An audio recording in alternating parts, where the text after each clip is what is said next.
राजस्थान में बसे बगलापुर की बात है, जहाँ रोज की तपती किरणें जमीन में दरारें पैदा करती हैं, साथ ही पेड़ पौधों को सुखा देती हैं।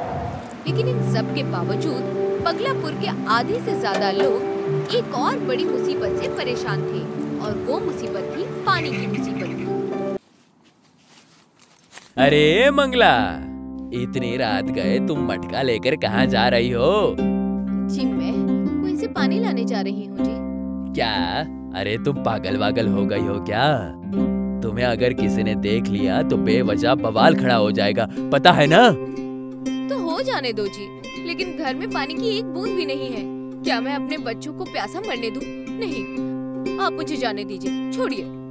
देखो मंगला, मैं तुम्हारी बात समझता हूँ, लेकिन तुम्हें पता है ना, हम कुएं और तालाब का पानी जमींदार के हुक्म के बिना नहीं ले सकते। अरे छोड़ो जमींदार साहूकार की बातें, वो होते कौन है हमें रोकने वाले? पानी पर सबका एक जैसा हक है। देखो, तुम्हारी बात ठीक है, लेकिन तुम ये भूल रही हो कि अगर ये बात गलती से भी किसी को पता चला कि अगर हमने जमींदार के हुक्म के बिना पानी लिया है, तो उसकी सजा हमें मिलेगी और हमारे बच्चों को भी। इसीलिए सोच लो हमें क्या करना पड़ेगा। रामू की बात सुनकर मंगला ने मटका नीचे रख दिया और चुपचाप सो गई, मगर उसके मन में कल सुबह की फिक्र खाए जा रही थी। वहीं सुरई और पगलापुर के पड़ोसी गांव बदलापुर में बड़ी अजीब घटनाएं हो रही थी। हाँ अम्मी, अभी मैं खाना खाकर घर लौटा हूँ। आप फिक्र मत कीजिए, मैं यहाँ ठीक हूँ। मैंने कह दिया ना अम्मी। अरे ऐसे कैसे मैं वापस आऊँ? इतनी कड़ी मेहनत करने के बाद मुझे एक बेहतरीन टीचर की नौकरी मिली है, और आप चाहती है कि मैं सब ये छोड़कर सिर्फ घर आ जाऊं, वो भी सिर्फ इसीलिए कि मुझे थोड़ा जुकाम हुआ है। वाह रे वाह। नहीं नहीं, अभी आप मेरी बात सुनिए, मैं यहाँ ठीक हूँ। आप मेरी फिक्र छोड़िए, आप सो जाइए। मैं अब फोन रखता हूँ और सो जाता हूँ, ठीक है? तभी रोहित की नजर घर के मटकों पर पड़ी। अरे ये क्या? पानी से भरे मटके खाली किसने किए? लगता है कस्बे वालों की बातें सच है। वाकई में काली माँ का प्रकोप हुआ है। तो ये थी वो अजीब घटना। अचानक गायब हुए पानी के बारे में रोहित ने तुरंत ही ग्वालों को बताया और पूरे सरपंच ऑफिस में बवाल मच गया। नहीं नहीं, हमें और कुछ नहीं सुनना सरपंच जी, आप इस मसले का हल ढूंढिए, वरना गजब हो जाएगा। देख रहे हो ना, बेचारे हमारे स्कूल के मास्टर जी के घर से भी पानी गायब हो गया। नहीं नहीं, ये सही नहीं है। अब जल्द से जल्द गांव की काली माँ के मंदिर में हवन करवाइए। ये जरूर काली माँ का प्रकोप है, वरना ऐसे कभी पानी गायब होता है क्या? हाँ सही है, हवन करवाइए, हवन करवाइए। गांव वालों के बीच मची गड़बड़ देखकर सरपंच जी घबरा गए। उन्हें कुछ समझ में नहीं आ रहा था। तभी रोहित को एक बात याद आई, जिससे पानी गायब होने का राज पता चल सकता था। रुको रुको, देखो, शांत हो जाओ। देखो, हमारे कस्बे में जो अजीब किस्से हो रहे हैं उससे हम परेशान हैं, लेकिन ऐसी हालात में अगर हमने शांति से काम नहीं लिया तो हम इसका रास्ता नहीं निकाल पाएंगे। और रही बात काली माँ के प्रकोप की, तो मुझे नहीं लगता कि ऐसा कुछ हुआ है। काली माँ का प्रकोप नहीं तो क्या है ये? ऐसे अचानक पानी गायब होता है क्या? होता है, अगर उसे चोरी किया गया हो तो। क्या? चोरी? हाँ, चोरी। रोहित के मुंह से चोरी की बात सुनकर सब दंग रह गए। आखिर सोने चांदी के जमाने में कोई पानी क्यों चोरी करेगा भला? रोहित बेटा, ये तुम क्या कह रहे हो? पानी की चोरी कौन करेगा और क्यों करेगा? क्यों करेगा ये तो मुझे भी नहीं पता सरपंच जी, लेकिन हाँ, मैं ये दावे के साथ कह सकता हूँ, कस्बे में ये जो कुछ चीजें हो रही हैं, उसके पीछे जरूर किसी इंसान का हाथ है। आप सोचिए ना, हम सबके घर से देर रात दफातन हमारे घर का पानी गायब हो रहा है, लेकिन ये सब एक साथ नहीं, बल्कि एक के बाद एक हो रहा है, और सिर्फ उन्हीं के घर से जिनके घर पर कोई नहीं होता। कभी मेरे घर, कभी आपके घर। अगर काली माँ का प्रकोप होता तो सबके साथ एक साथ होता, ना कि बारी बारी से होता। इसलिए मुझे लगता है कि इसके पीछे किसी इंसान का ही हाथ है। रोहित जी की बात सुनकर सरपंच जी खामोश हो गए।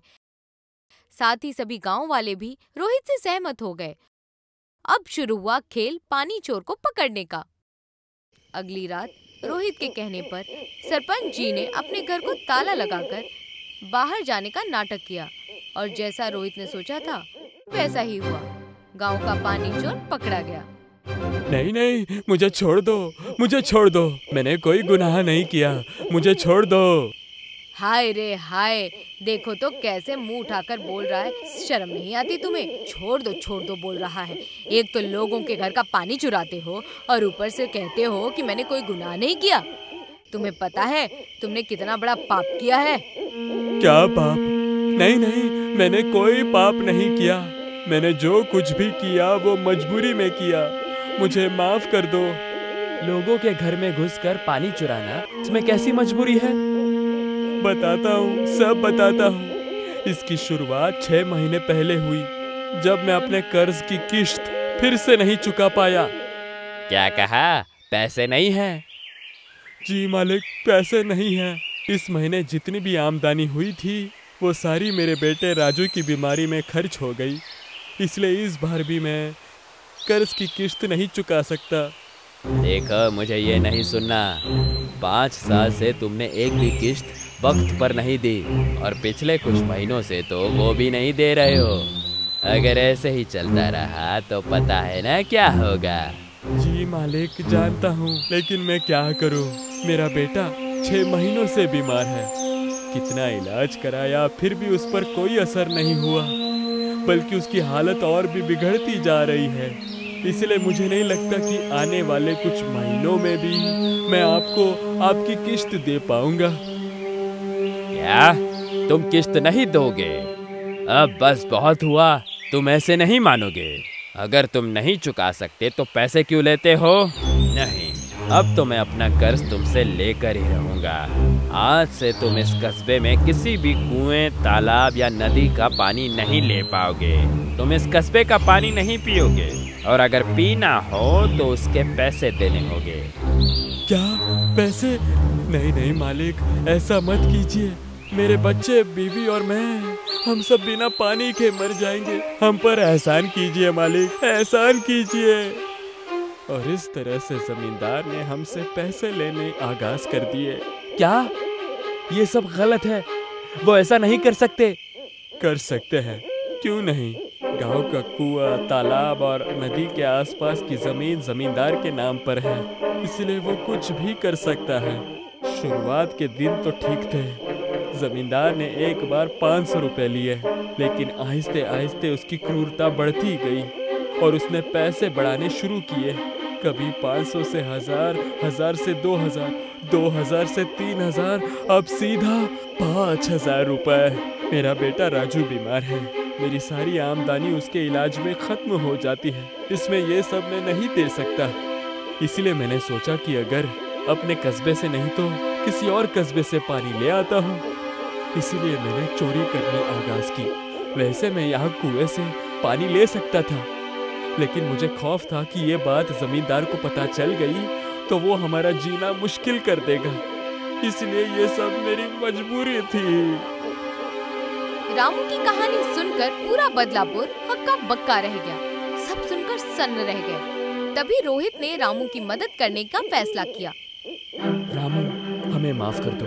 हमने तुम्हें न जाने कितना बुरा भला कहा, लेकिन अब बस हम स्वतंत्र भारत के नागरिक हैं और आज के जमाने में तुम्हारे पानी के हक पर कोई भी पाबंदी नहीं लगा सकता। ये पाप है, घोर पाप, और इसकी सजा उस जमींदार को मिलकर ही रहेगी। रोहित की बात सुनकर रामू की आंखों में उम्मीद जगी और उसके बाद अगले दिन तुरंत रामू रोहित के साथ पुलिस थाने चला गया।